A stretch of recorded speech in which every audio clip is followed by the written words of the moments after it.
What happens when one of the biggest tech companies in the world effectively leaves an entire language out of the digital economy?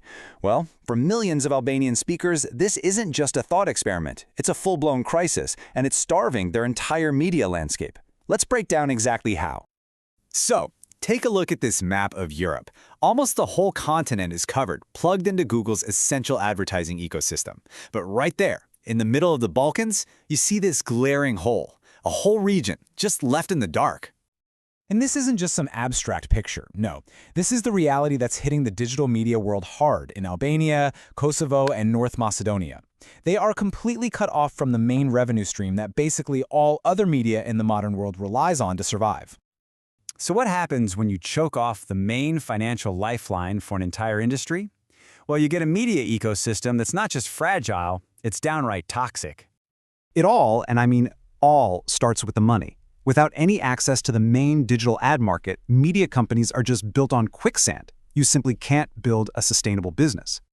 And that financial crisis leads directly to this: low wages and skeleton crews.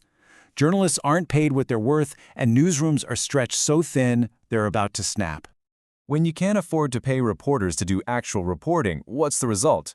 Original work becomes a luxury, and instead you get this rampant copy-paste culture where content is just stolen and recycled, not created. This kind of financial desperation, it breeds something ugly. The professional environment becomes toxic.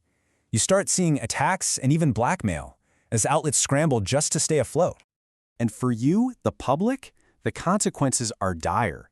The whole information space gets flooded with fake news and totally unverified stories, because there are just no resources to do proper fact-checking. This whole thing just spirals downwards, creating a space that's filled with hateful and toxic content. It actually starts to damage the social fabric and the mental health of the audience. And this right here, this is the final body count, the last domino. Over 150 serious media projects have gone bankrupt in just the last 15 years. This isn't a struggle, people. It's a collapse. So after seeing all these symptoms, all this chaos, we have to ask the big question: where is the root of the problem? This chart lays out the chain reaction perfectly, and it's crystal clear. The problem isn't the journalists. It starts with the finances. Step 1. Once the money is gone, professionalism is impossible. Step 2. Without professionalism, editorial independence is a joke. Step 3.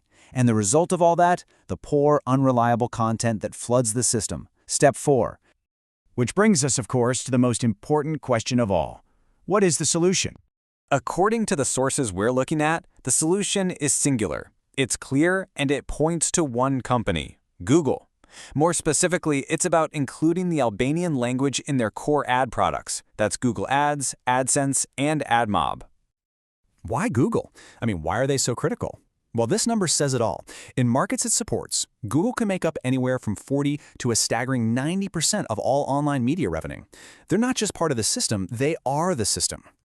And, when you look at Google's actual list of supported languages, the exclusion is just painful.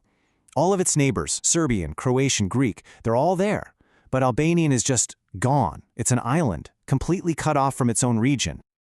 Okay, so let's imagine a different reality for a second.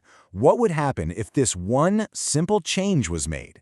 Well, the potential impact would be absolutely transformative. First things first, it would create a foundation for real independence and financial stability. It would finally break this vicious cycle of crises.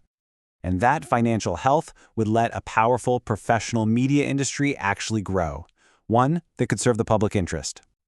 For the people on the ground, it would mean better salaries for journalists, bringing some dignity and a real future back to the profession.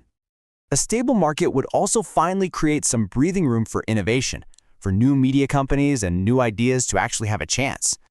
And the ultimate result of all of this? A healthy, vibrant information space. We're talking extensive, high-quality, and diverse content for the entire Albanian-speaking audience. It makes the whole society stronger. And this really gets to the heart of it. This quote says it all. This isn't just some technical request. It is a matter of equality. It's about freeing journalists from this impossible situation and treating them the same as their colleagues across Europe.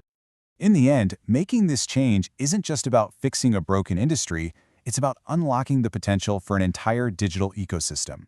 Like it says here, this benefits literally everyone: businesses, advertisers, and journalists. But most importantly, it benefits the readers, who, especially right now, deserve to have access to healthy, reliable information in their own language.